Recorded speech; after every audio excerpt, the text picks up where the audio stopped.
আলাইকুম, কি খবর সবার? আই হোপ আপনারা সবাই সুস্থ আছেন, ভালো আছেন। চলে আসলাম আপনাদের জন্য ওয়ালটন প্রিমো H9 প্রোর ফুল রিভিউ নিয়ে। আপনারা অনেকেই জানেন এই ফোনটির প্রাইস রাখা হয়েছে ৯,৫০০ টাকা এবং এই বাজেটের মধ্যে আমরা কিন্তু দারুণ দারুণ ফিচার পাচ্ছি। আমি এই ডিভাইসটি ব্যবহার করছি 10 থেকে 12 দিনের মতো নিজের সেকেন্ডারি ডিভাইস হিসেবে। তো আমার নিজের কেমন এক্সপিরিয়েন্স হলো সেটাই আজকে আপনাদের সাথে শেয়ার করব। তাহলে মূল ভিডিওটি শুরু করা যাক। তার আগে দেখে নিন আমাদের চ্যানেলটি সাবস্ক্রাইব করা আছে কিনা। যদি সাবস্ক্রাইব করা না থাকে তাহলে সাবস্ক্রাইব করে পাশে থাকা বেল বাটনটি প্রেস করে দেবেন। আর যারা অলরেডি সাবস্ক্রাইব করেছেন তাদের সবাইকে জানাচ্ছি অনেক ধন্যবাদ। বরাবরের মতো থাকছি আমি শাহনাজ, আর আপনারা দেখছেন দি টেক থিয়েটার।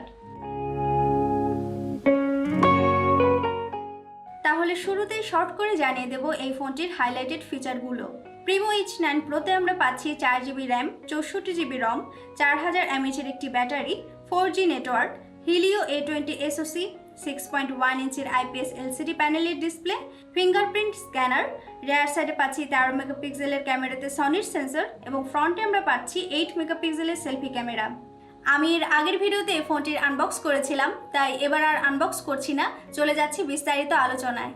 প্রথমেই কথা বলা যাক ফোনটির আউটলুক নিয়ে। ব্যাক পার্টটি প্লাস্টিকের তৈরি, উপরে দেওয়া হয়েছে গ্লসি ফিনিশিং, যা দেখতে আমার কাছে বেশ চমৎকার লেগেছে। আমার হাতের ভ্যারিয়েন্টটি ক্রিস্টাল স্কাই কালারের। এছাড়া এই ফোনটি আপনারা পাবেন আরও 3টি কালারে, black, midnight cyan, purple. Back সাইডে আরও থাকছে ভার্টিক্যালি দেয়া ওয়ালটনের লোগো এবং ফিঙ্গারপ্রিন্ট স্ক্যানার। আমার সাজেশন থাকবে অবশ্যই বক্সে থাকা টিপিইউ কেসটি ব্যবহার করবেন, বিশেষ করে আপনারা যারা স্কাই কালারের এই ভ্যারিয়েন্টটি কিনবেন, কারণ আমার ব্যবহারে আমি বুঝতে পারলাম কিছুটা দাগ পড়ে যাওয়ার সম্ভাবনা থাকবে ব্যাক পার্টে। আর ফিঙ্গারপ্রিন্ট স্পিড মোটামুটি ভালোই ছিল, বাজেট অনুযায়ী ঠিকঠাকই বলা চলে। ওভারঅল ডিভাইসটি দেখতে বেশ প্রিমিয়াম লাগে, খুব একটা চিপ না। আর ডিসপ্লে সেক্টরে আপনারা পাচ্ছেন 6.1 ইঞ্চির HD+ IPS LCD প্যানেলের ডিসপ্লে, যার আসপেক্ট রেশিও 19:9। এক হাতে ভালো মতোই ব্যবহার করতে পারছিলাম। 2.5D কার্ভ ডিসপ্লে থাকাতে কন্টেন্ট দেখার এক্সপিরিয়েন্স ছিল ভালো। কালার অ্যাকুরেসি, কন্ট্রাস্ট ভালোই ছিল, বলা চলে বাজেট অনুযায়ী ঠিকঠাকই পেয়েছি। ব্রাইটনেস নিয়েও খুব একটা ঝামেলায় আমাকে পড়তে হয়নি। স্পিকার কোয়ালিটি আমার কাছে মোটামুটি লাগলেও কল কোয়ালিটি ছিল বেশ ভালো, কোনো রকম সমস্যা ছাড়াই অপর পাশের কথাগুলো শুনতে পারছিলাম ভালোভাবেই। এছাড়া এখানে কল রেকর্ডিং অপশনও থাকছে। আর হার্ডওয়্যার হিসেবে এখানে আমরা পাচ্ছি মিডিয়াটেকের হিলিও A20 SoC। এটি হচ্ছে 1.8 GHz কোয়াড কোর প্রসেসর। মূলত এই চিপসেটটি এন্ট্রি লেভেলের ফোনগুলোর জন্যই তৈরি করা হয়েছে। আর জিপিইউ হিসেবে এখানে আমরা পাচ্ছি PowerVR GE8300। AnTuTu benchmark test করেছিলাম, স্কোর পেয়েছি ৭৯,০৪২। আমি তো এই ফোনটিতে ফেসবুক থেকে শুরু করে ইউটিউব, ইনস্টাগ্রাম সহ আরও অনেক অ্যাপস ব্যবহার করেছি। মোটামুটি ভালোই পারফরমেন্স পাওয়া যায় এবং এখানে যেহেতু থাকছে 4GB র্যাম, সো অনেকগুলো অ্যাপসই একসাথে রান করতে পেরেছি। তবে খুব বেশি অ্যাপস ব্যাকগ্রাউন্ডে চালু না রাখাটাই ভালো হবে, কারণ এতে করে ফোনটি স্লো হয়ে যাওয়ার সম্ভাবনা থাকে। আমার মতে ৯,৫০০ টাকা বাজেটের এই ফোনটিতেই কিন্তু আমরা পাচ্ছি 4GB র্যাম এবং 64GB রম, যা আমার কাছে অনেক বেশি প্লাস পয়েন্ট মনে হয়েছে, কারণ এইরকম বাজেটের ফোনগুলোতে সাধারণত 3GB র্যাম এবং 32GB রম দেওয়া হয়, আর এখানে দেওয়া হয়েছে তার দ্বিগুণই বলা চলে। আর সেই সাথে আপনারা এই ফোনটিতে পেয়ে যাবেন ডেডিকেটেড SD কার্ড স্লট, অর্থাৎ আপনারা এখানে কিন্তু 256GB পর্যন্ত এক্সপান্ড করার সুযোগটাও পাচ্ছেন। আর আজকের ভিডিওতে এই ফোনটির গেমিং পারফরমেন্স কেমন সেটা নিয়ে আর আলোচনা করব না, কারণ আমি অলরেডি এই ফোনটির গেমিং এক্সপিরিয়েন্স কেমন ছিল আমার সেটা নিয়ে ভিডিও বানিয়েছি। আমি আই বাটনে লিঙ্ক দিয়ে রাখছি, আপনারা সেখান থেকে দেখে নিতে পারেন। আশা করছি গেমিং এক্সপিরিয়েন্স কেমন ছিল সেটা আপনারা খুব ভালো মতোই বুঝতে পারবেন।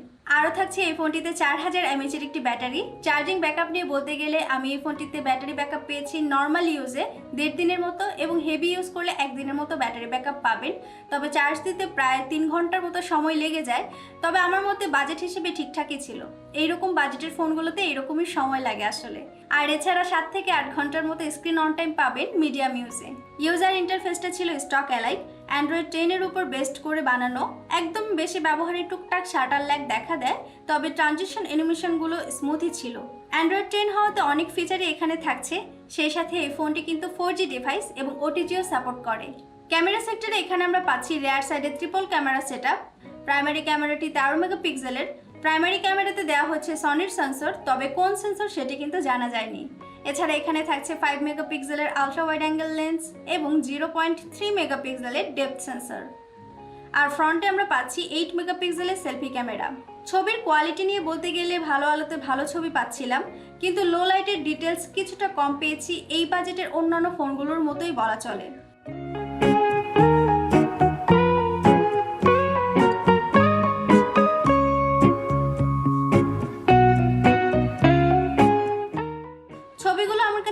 লেগেছে?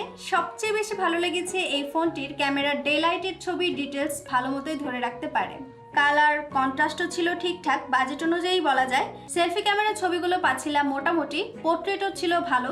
আমার কাছে মনে হচ্ছে এই বাজেট অনুযায়ী পারফেক্টই ছিল। আরও কিছু স্যাম্পল পিকচার দেখে নিন, তাহলে আপনারাই ভালো মতো বুঝতে পারবেন ছবির কোয়ালিটি কেমন।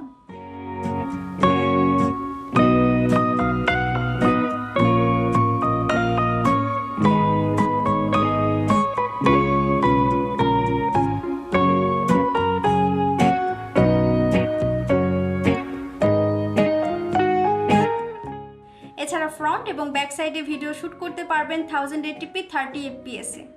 ভিডিওর কোয়ালিটি কেমন লাগছে সেটা কিন্তু কমেন্ট করে জানাতে ভুলবেন না।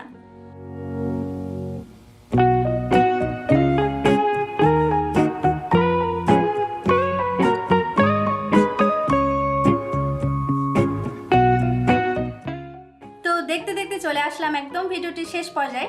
আশা করছি এই ফোনটির সমস্ত দিক উল্লেখ করতে পেরেছি। তারপরেও যদি আপনাদের কাছে কোনো কিছু মিসিং মনে হয়, আপনারা যদি আমার করা এই ফোনটির আনবক্সিং এবং ফার্স্ট ইমপ্রেশন সেই সাথে যদি গেমিং রিভিউটি দেখে নিন, তাহলে আশা করছি এই ফোনটি সম্পর্কে আপনাদের সমস্ত কনফিউশন দূর হয়ে যাবে। সবশেষে আমার মতামত হচ্ছে এই বাজেটে আমরা এখানে পাচ্ছি 4GB র্যাম, 64GB রম। আমার কাছে এই বিষয়টা অনেক বেশি ভালো লেগেছে, কারণ এরকম বাজেটে কিন্তু আমরা এরকমটা সাধারণত দেখি না। প্লাস এখানে আমার ক্যামেরার কোয়ালিটিও ভালো লেগেছে এবং চার্জিং ব্যাকআপটাও আমি ভালো মতোই পেয়েছিলাম। নেগেটিভ দিকগুলোর দিকে যদি তাকাই, এখানে নোটিফিকেশন লাইট থাকছে না এবং চিপসেটটাতে আরেকটু কিছু বেটার দেয়া যেত, তবে যা আছে মন্দ না।